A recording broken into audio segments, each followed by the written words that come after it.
Bonjour, aujourd'hui je vais vous parler d'économie d'énergie sur un poste trop souvent négligé qui est celui de la production d'eau chaude sanitaire. Il faut savoir que 30 à 50% de notre facture énergétique est dédiée à la production d'eau chaude sanitaire. Et autre chiffre, 80 à 85% de cette eau chaude part aux égouts avec l'eau de nos douches.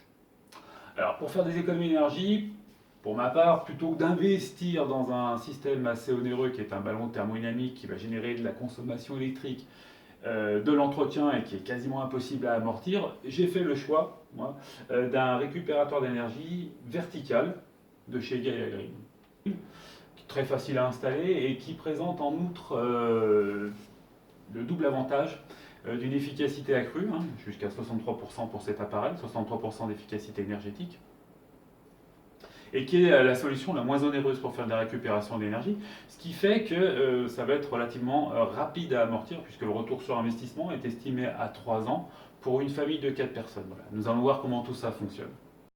Les eaux usées de la douche chaude vont aux égouts comme d'habitude. Jusque-là, rien ne change.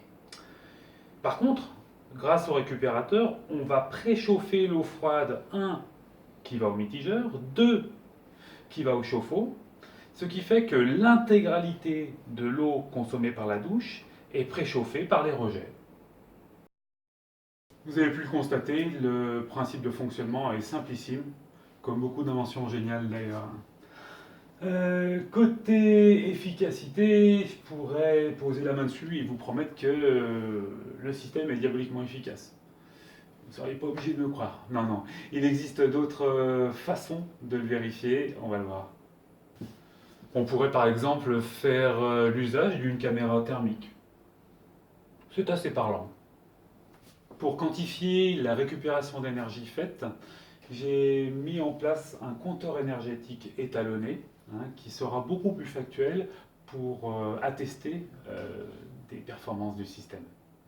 Alors, le compteur mesure le débit d'eau froide entrant dans le système, il en mesure également sa température.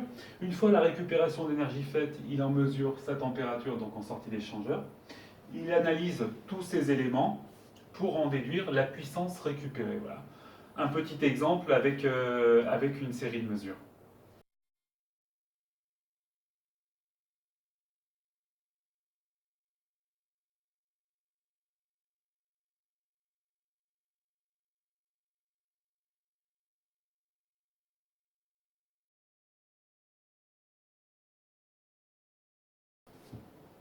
C'est bluffant, non? Il n'y a aujourd'hui sur le marché aucun équipement ENR qui soit à ce niveau de retour sur investissement. Je vous le répète, à peu près 3 ans pour une famille de 4 personnes avec un ballon électrique. Qui plus est, le système est sans entretien, ne génère aucune consommation énergétique et la durée de vie d'une tuyauterie en cuivre. Alors, la récupération d'énergie sur les eaux grises, bientôt chez vous?